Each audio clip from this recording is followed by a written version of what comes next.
मेरे इंतहाई काबिल कदर बुजुर्गों, अजीज़ों, दोस्तों, ये रमज़ान का महीना जिसका दूसरा अशरा आज शुरू हो चुका है, बड़ा अजीम महीना अल्लाह पाक ने हमें अता फरमाया है ज़िंदगी के अंदर एक मरतबा फिर। और हकीकत ये है कि ये अल्लाह पाक का ख़ास करम है, लेकिन एक हम हैं कि इससे फ़ायदा नहीं उठा रहे। अल्लाह की रहमत जोश में है कि हम इसको समेटें और अल्लाह पाक अपने बंदों के ऊपर ख़ास करम फरमा रहे हैं और अल्लाह की रहमत बख्शिश के बहाने ढूंढ रही है। लेकिन हम इंसान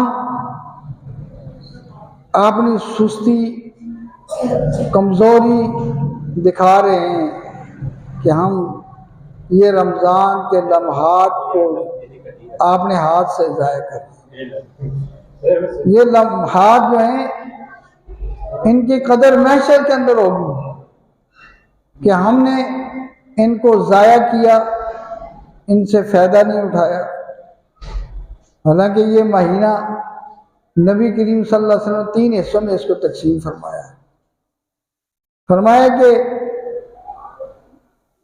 इसका एक हिस्सा जो है वो रहमत है, दूसरा हिस्सा मग़फ़िरत है और तीसरा हिस्सा जो है ना इत्क़ मिनन नार, जहन्नम से आज़ादी है।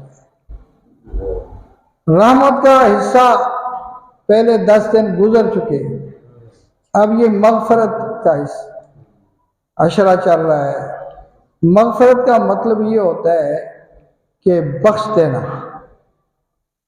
यानी इस्तिग़फ़ार करके बंदा अपने गुनाह अपने रब से माफ़ करवा दे, क्योंकि गुनाहों का माफ़ करना सिर्फ अल्लाह का खासा है, कोई और नहीं माफ़ कर सकता और कोई और नहीं बख्श सकता, किसी और से इस्तिग़फ़ार नहीं हो सकता, अल्लाह से इस्तिग़फ़ार होगा, अल्लाह से बख्शे तलब करना। और तीसरा अशरा जो है, आखिरी 10 दिन जो हैं वो जहन्नम से आज़ादी के हैं। ये हमें शौक दिलाने के लिए नबी करीम सल्लल्लाहु अलैहि वसल्लम ने बयान किया है, वरना तीनों चीज़ें ये साथ साथ हैं।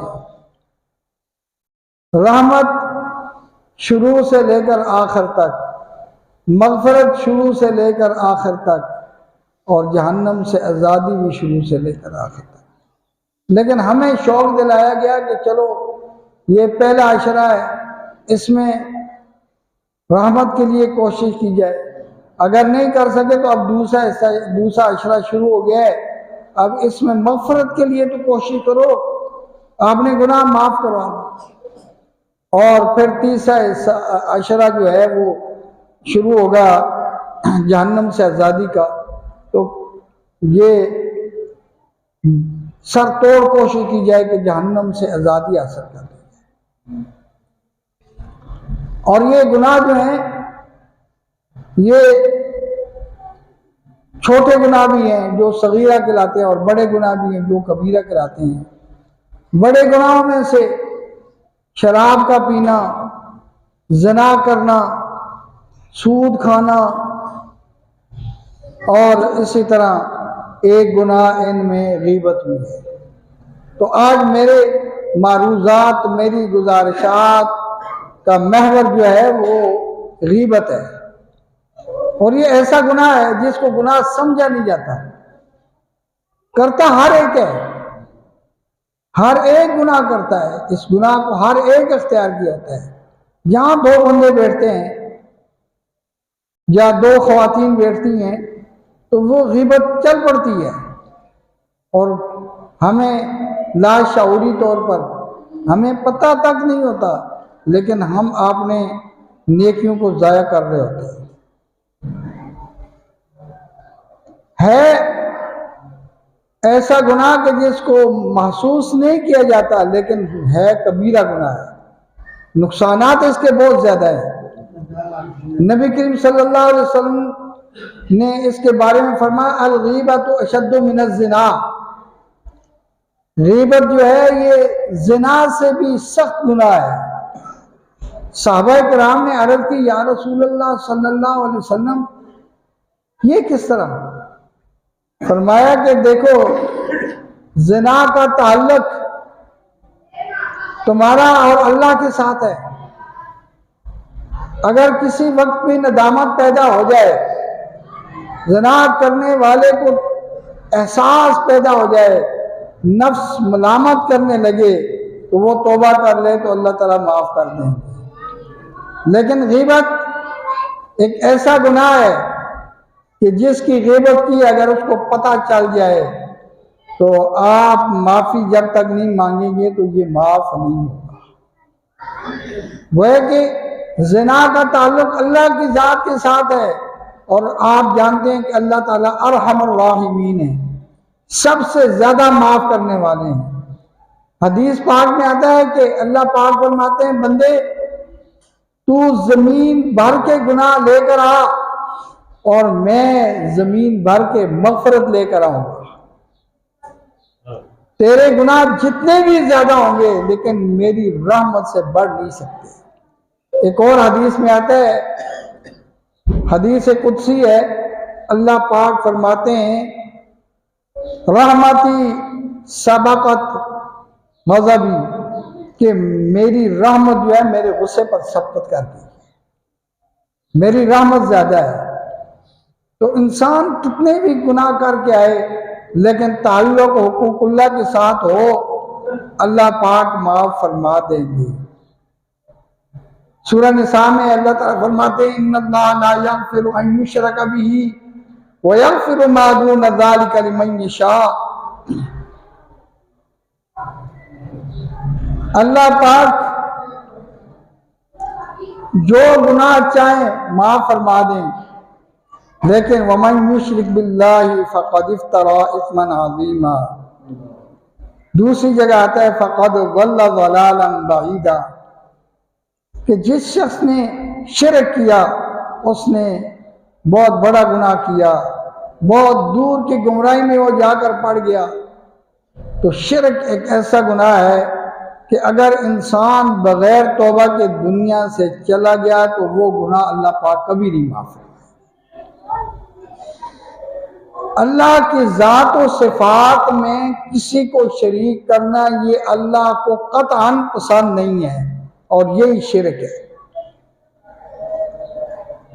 और ये गुनाह अगर दुनिया से तौबा नहीं करके गया तो अल्लाह कभी भी माफ़ नहीं फरमाएंगे, मुशरिक को कभी नहीं माफ़। इसके अलावा अल्लाह पाक फरमाते हैं, जो गुनाह अल्लाह चाहे माफ़ फरमा देंगे लेकिन इसको माफ़ नहीं फरमाएंगे। तो बहरहाल गीबत भी कबीरा गुनाहों में से है, और ऐसा गुनाह है कि कुरान पाक के अंदर अल्लाह ताला फरमाते हैं कि वला यग़्तब बाज़ुकुम बाज़ा, कि तुम्हारा बाज़ बाज़ की गीबत न करे। क्यों? कि अल्लाह ताला फरमाते हैं, अयुहिब्बु अहादुकुम अन याकुला लहमा अखीही मैतन, क्या तुम्हारे एक पसंद करता है कि आप अपने मुर्दा भाई का गोश्त खाए? फकरीहतुमू, अल्लाह पाक फरमाते हैं कि तुम इसको नापसंद समझते। कोई बंदा भी इस बात को कभी पसंद नहीं करता कि वो मुर्दा भाई का, यानी इंसान का गोश्त खाना, फिर भाई हो और भाई भी जिसकी रूह भी परवाज कर चुकी हो, इस हालत में कोई सोच भी नहीं सकता। दरिंदा सिर्फ इंसान भी ये नहीं कर सकता, लेकिन जब वो गीबत कर रहा होता है तो वो ऐसे ही है जैसे कि वो आपने मुर्दा भाई का गोश्त खा रहा होता है। और इसके बारे में नबी करीम सल्लल्लाहु अलैहि वसल्लम ने कई मरतबा ये चीज़ समझाई। हज़रत सलमान फारसी रज़ी अल्लाह ताला अन्हु के बारे में आता है कि वो नबी अलैहिस्सलाम ने उनकी ड्यूटी दो साथियों के साथ लगाई। वो मालदार थे। नबी अलैहिस्सलाम ने फरमाया सलमान तुम्हारे साथ काम भी करेगा और खाना पीना भी तुम्हारे साथ होगा। तो उन्होंने हज़रत सलमान से कहा कि अभी खाने तैयार होने में देर है, भूख हमें सता रही है, आप जाए नबी अलैहिस्सलाम से अर्ज़ करें कि कोई खाना है तो वो हमें दे दें। वो गए। पीछे से एक ने हज़रत सलमान रज़ी अल्लाह तआला अन्हु के बारे में बात की कि ये शख्स अगर किसी कुआं पे चला जाए तो उसका पानी खुश्क हो जाता है। तो ये ऐसी बात थी जो हज़रत सलमान रज़ी अल्लाह तआला अन्हु को नापसंद थी।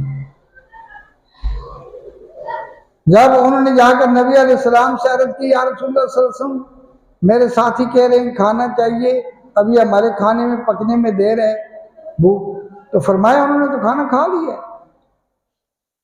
उन्होंने गोश्त खा लिया। तो हज़रत सलमान वापस आए, उन्होंने आकर नबी अलैहिस्सलाम की ये बात उनको पहुंचाई। उन्होंने कहा जी हमने तो नहीं खाया। फिर वो नबी अलैहिस्सलाम के पास आए, उन्होंने कहा या रसूलल्लाह हमने तो खाना नहीं खाया। फरमाया कि तुमने सलमान की ग़ीबत की है तो तुमने गोया के गोश्त खा लिया। तो गोया के नबी अलैहिस्सलाम ने ये चीज़ महसूस करा दी कि ग़ीबत करना जो है ये इसी तरह है जिस तरह कि अल्लाह ताला ने फरमा दिया है कि मुर्दा बाई का गोश्त खाना है।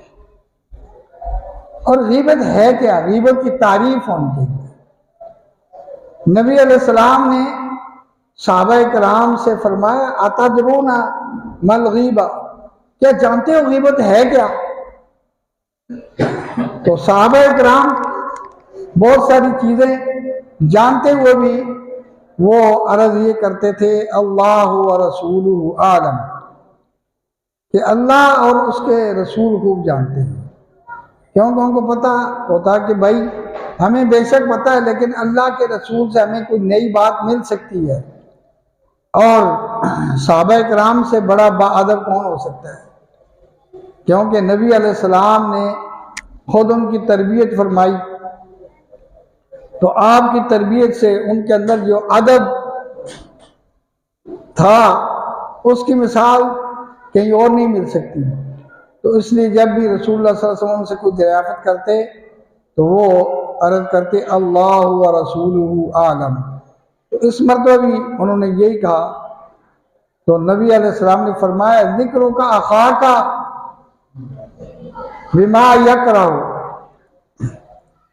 कि तेरा आपने भाई का जिक्र करना, तेरा आपने भाई को याद करना, तेरा आपने भाई के मुताल्लिक कोई ऐसी बात करना कि जो अगर उसके मुंह पे की जाए तो उसको नापसंद गुजरे, ये ग़ीबत है। सहाबा किराम ने अर्ज़ की या रसूलल्लाह सल्लल्लाहु अलैहि वसल्लम अगर वो हमारे भाई के अंदर मौजूद हो फिर? तो फरमाया कि यही तो ग़ीबत है। वो ऐब जो उसके अंदर मौजूद है जिसका तुम तज़किरा कर रहे हो यही ग़ीबत है। और अगर उसके अंदर वो ऐब नहीं है तुम उसका जिक्र कर रहे हो तो ये उससे भी बढ़कर ये बहतान है। ग़ीबत कहते ही उसको है। अब अगर किसी को कहे ना कि यार ये आप फलां की ग़ीबत कर रहे हो, फलां के पास, कहते हैं मैंने हकीकत तो कही है, मैं सच बात तो कर रहा हूँ। भाई आप सच बात कर रहे हो, इसी को तो नबी करीम सल्लल्लाहु अलैहि वसल्लम ने ग़ीबत फरमाया है। यही ग़ीबत है और यही ज़िना से ज़्यादा सख्त है, बड़ा कबीरा गुनाह है। और महशर के अंदर ऐसा शख्स भी होगा जिसको नामा अमाल दिया जाएगा और उसके नामा अमाल के अंदर इस कदर ज़्यादा नेकियां होंगी, वो बड़ा मुतासर होगा। वो हैरान हो जाएगा कि यार मैंने हज नहीं किया और हज वाली नेकी भी मेरे खाते में आ गई, मैंने उम्रा नहीं किया, उम्रे वाली नेकी भी मेरे खाते में आ गई, सदका खैरात मैंने नहीं किया, वो भी नेकी मेरे हिस्से में आ गई। इतनी नेकियां जो मैंने नहीं किया और मुझे उनका स्वाब मिला हुआ है। वो अर्ज कर गए, यार अल्लाह, ये नेकियां मैंने नहीं की, ये कहाँ से मुझे मिल गई?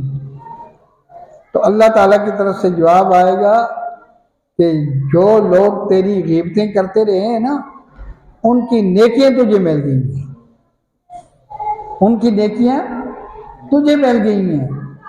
और बसा औकात ये भी होगा, ग़ीबत करने वाले के पास अगर नेकियां नहीं होंगी तो फिर जिसकी ग़ीबत कर रहा है उसके गुनाह जो है ना इसके ऊपर लादे जाएंगे।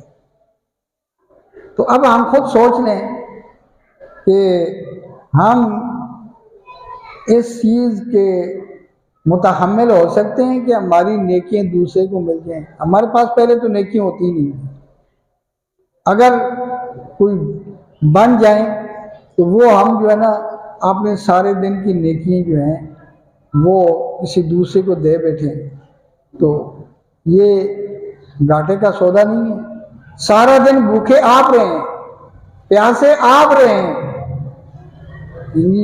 तकलीफ आप बर्दाश्त करें, गर्मी की सौबत आप बर्दाश्त करें। अब तो खैर उस तरह के परेशान कौन दिन भी नहीं है, पहले होते थे। तो इतनी परेशानियां तकलीफ़ें बर्दाश्त करने के बावजूद लेकिन सवाब कोई और ले जाए तो आपको कोई फ़ायदा होगा? हमें कोई फ़ायदा होगा? कोई फ़ायदा नहीं, हम नुकसान में हैं। तो इसलिए ये इंसान को ग़ीबत से इज्तनाब करना चाहिए। हज़रत हसन बसरी रहमतुल्लाह से किसी ने अर्ज़ की कि हज़रत फलां आदमी ने आपकी ग़ीबत की है। फरमाया अच्छा। एक तबाक मंगवाया, खजूरों, उम्दा खजूरों से भरकर उसके हवाले किया। फरमाया जिस शख्स ने मेरी ग़ीबत की है ना, ये उसकी खिदमत में पेश कर देना और उससे कहना कि हसन बसरी कह रहे थे कि आपने मेरी ग़ीबत की है, मैंने सुनी है, तो ये लिहाजा मैं आपको ये हदिया पेश करता हूँ, ये कबूल कर लीजिए। और ये मामूली हदिया है, वरना जो आपने नेकियां मुझे अता की हैं मेरी ग़ीबत करके, उनका बदला मैं दे ही नहीं सकता। तो ये अंदाज़ा लगाएं अल्लाह वाले किस तरह ये समझाते हैं कि फरमाया कि ये इतना तूने एहसान किया है ग़ीबत करके कि मैं इसका बदला नहीं दे सकता। एक और बुजुर्ग के बारे में मैं सुन रहा था कि वो फरमाते हैं कि मैं किसी की ग़ीबत क्यों करूँ? अगर मैंने ग़ीबत करनी है तो फिर मैं अपनी माँ की करूँ, क्योंकि मेरी नेकियों की ज़्यादा मुस्तहिक मेरी माँ है। कि मैं अपनी नेकियां अपनी माँ को क्यों ना दूँ, किसी और को क्यों दूँ? तो हकीकत यही है कि इंसान ग़ीबत करके बड़ा नुकसान उठाता है। और अगर इंसान से ये ग़ीबत वाला फ़ेल हो जाए तो जिसकी ग़ीबत की है उसको जब तक नहीं पता चला तो उस वक़्त तक वो अल्लाह से माफ़ी मांग सकता है, उससे माफ़ी मांगने की ज़रूरत नहीं है। और इसके साथ साथ दुरूद शरीफ पढ़ के, सूरह फातिहा इखलास पढ़ के वो उन लोगों के लिए दुआ भी कर सकता है, तो यूँ जो है वो माफ़ी तलाफ़ी हो जाएगी। बहरहाल ये ऐसा गुनाह है, मुफ्ती तकी उस्मानी दामत बरकातुहुम अल-आलिया फरमा रहे थे कि मैंने इसके बारे में बहुत ज़्यादा जब बयान किया, लिखा, तो एक शख्स ने मुझे फ़ोन किया, कहने लगा हज़रत आपने ग़ीबत को इस कदर बयान किया है कि आपने हराम कर दिया और हमारी मजलिसों का मज़ा जो है वो ख़त्म कर दिया आपने। यानी उसके कहने का मकसद ये था कि ग़ीबत के बगैर तो हमारी मजलिसें ही जो है ना कायम नहीं होती। तो हज़रत तकी उस्मानी दामत बरकातुहुल आलिया फरमाते हैं कि मैंने उससे कहा कि ये सोच, जिस तरह तू दूसरे की ग़ीबत करता है, अगर तेरी कोई ग़ीबत करे तो तू उसको पसंद करेगा? जिस तरह तुझे नापसंद है अपने लिए, तू दूसरों के लिए भी इसको नापसंद समझ, इस तरह ना कर। ये ग़ीबत ऐसा गुनाह है जिसको गुनाह समझा नहीं जाता। मैं आप सब जहाँ बैठते हैं बस शुरू हो जाते हैं और हम बस औकात कहते हैं कि हम हक बयान कर रहे हैं, ये इसके अंदर है। और बाद लोग कहते हैं कि मैं मुंह पे भी बात करता हूँ। भाई, जब नबी अलैहिस्सलाम ने एक चीज को गुनाह कह दिया तो उसको गुनाह समझ, इसको गुनाह समझ, और तभी तुझे जो है ना फिर तौबा की तौफीक भी होगी, तू बच सकेगा। अगर तू गुनाह को गुनाह नहीं समझेगा तो फिर ये कभी भी बच नहीं सकता। अब हमारे माशरे के अंदर इतना आम गुनाह है, हर जगह, हर सियासत की बात चल रही है, वहाँ जो है ना सियासतदानों की मतलब है ग़ीबत की जाती है। सियासतदान जो है ना वो एक दूसरे की ग़ीबतें कर रहे हैं, सब इसमें मुब्तला हैं। हालांकि हमें इस्लाह की ज़रूरत है, हमें अपनी इस्लाह करनी चाहिए। हम अपनी रायगंज के अंदर एक बुज़ुर्ग थे, वो सुनते कम थे, आले के ज़रिए से सुनते थे। तो जब वो उनकी मजलिस में ग़ीबत शुरू होती तो वो अपने कानों से आला उतार लेते थे। तो यूँ वो जो है ना अपनी बचत करते थे कि ग़ीबत से जो है ना इज्तनाब हो जाए। तो बेहतरीन हाल यही है कि जब ऐसी मजलिस हो, अगर आपके अंदर ताकत है तो आप उसको रोकें, अगर रोक नहीं सकते तो फिर आप किनारा कश हो जाएं, उस मजलिस को ख़त्म करें। और रोज़े के अंदर तो बिलखुसूस गुनाहों से बचना जो है ज़रूरी है, क्योंकि ये हमारा एक तरबियत हो रही है, गुनाहों से बचने की तरबियत हो रही है। तो जब हम इस हालत में भी नहीं बचेंगे तो फिर हमारी तरबियत तो नाक़िस रहेगी, कमज़ोर रहेगी, फिर तो फ़ायदा ही कुछ नहीं है।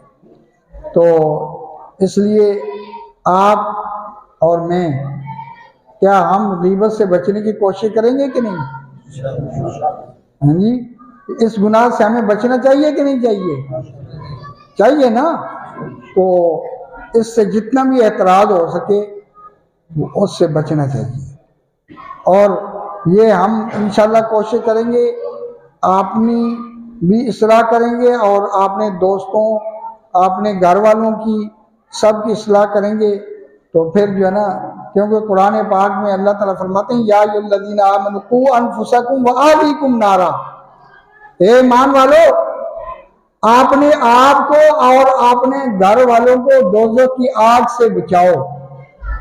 तो ये जो चीज़ आप यहाँ सीख रहे हैं, तो ये आपने ख़वातीन को भी जाकर, आपने घर वालों को जाकर ये चीज़ें हमें बतानी चाहिए कि आज हमने ये तज़किरा सुना है कि ग़ीबत के मुतालिक हमने आज ये सुना है कि ग़ीबत जो है ना ये सख्त गुनाह है और इससे एतराज़ होना चाहिए, बचना चाहिए।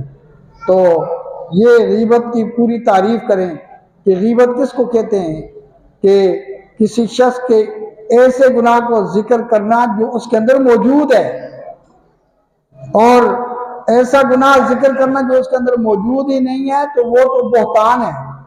तो बहतान ग़ीबत से भी बड़ा गुनाह है।